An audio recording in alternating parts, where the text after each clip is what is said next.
Honneur aux enfants, début du journal avec, et puis on termine également avec sur la situation des enfants abandonnés cette fois et la reconnaissance de la kefala. Mohamed Cherif Zerguine, écrivain et défenseur de cette cause, sort un ouvrage pour revoir et réviser certaines attitudes. Il s'intitule Cendre de larmes. Il exprime son coup de gueule au micro de Leila Bouzar.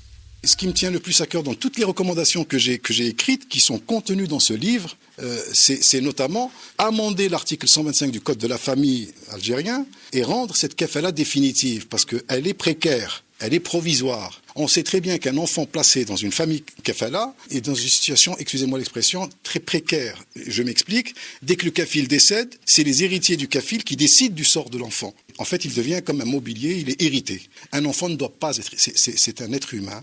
On doit lui attacher de l'importance, on doit le protéger. Et conformément à la Convention des droits de l'enfant, ou Sharia islamique, l'intérêt suprême de l'enfant doit primer avant toute autre considération. En 2012, j'ai lancé un manifeste à l'endroit de l'enfance algérienne. Je l'ai distribué en tant qu'auteur humaniste à des parlementaires, à la PN, au Conseil de la Nation, à des amis, aux fonctionnaires, et il n'y a pas eu les retombées escomptées. Mais c'était un manifeste qui brossait en fait la législation arabo-musulmane, pas algérienne, et d'après cette recherche avec les sciences islamiques de Constantine, avec une université Ordon et une université en Malaisie, j'ai eu des idées que j'ai couchées sur papier, et il y a environ 17 recommandations pour une refonte, mais vraiment globale, de l'intérêt suprême de l'enfant, privé de famille, j'insiste là-dessus, et qu'on puisse au moins le mettre sur le même pied d'égalité que tous les autres enfants.